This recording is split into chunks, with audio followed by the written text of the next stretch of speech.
Everyone, তো দেখো আমি চলে আসলাম আবার একটা নতুন ভিডিও নিয়ে। তো এবার এসেছি কিন্তু জামাই ষষ্ঠীর ভিডিওটা নিয়ে।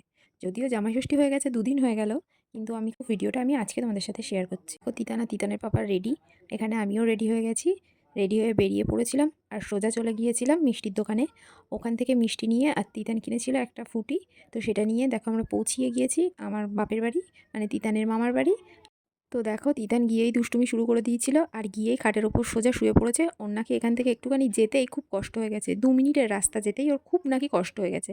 তারপর দেখো মা আমাদেরকে দিয়ে দিয়েছিল পায়েস আর মিষ্টি। আর পায়েস আর মিষ্টিটা খেয়েই আমরা বেরিয়ে পড়েছিলাম মামার বাড়ি যাওয়ার জন্য। কারণ মামার বাড়িতেও নেমন্তন্ন ছিল, দিদা দাদু নেমন্তন্ন করেছিল। তো ওখানে যাওয়ার সময় আমরা আর মিষ্টি নিয়ে যাইনি, কারণ ওখানে মিষ্টি খাওয়ার মতন সেরকম কেউই ছিল না। ওই জন্য আমরা নিয়ে গেছিলাম ওখানে আইসক্রিম। আর তিতান দেখো গিয়েই আইসক্রিম খেতে বসে পড়েছিল, গেঞ্জি টেঞ্জি খুলে।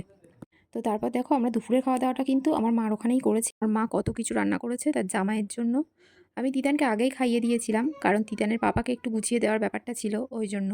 তো দেখো সাজিয়ে গুছিয়ে খেতে দিয়ে দিয়েছি তিতানের পাপাকে, আর এদিকে বসে আমার বাবাও খাচ্ছিল। আর তিতান ততক্ষণ খাটের ওপর একটু খেলা করে নিচ্ছিল।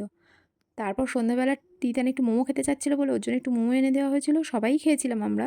তো এই ছিল আমাদের জামাই ষষ্ঠীর ব্লগ। আজ এইটুকুই, টাটা।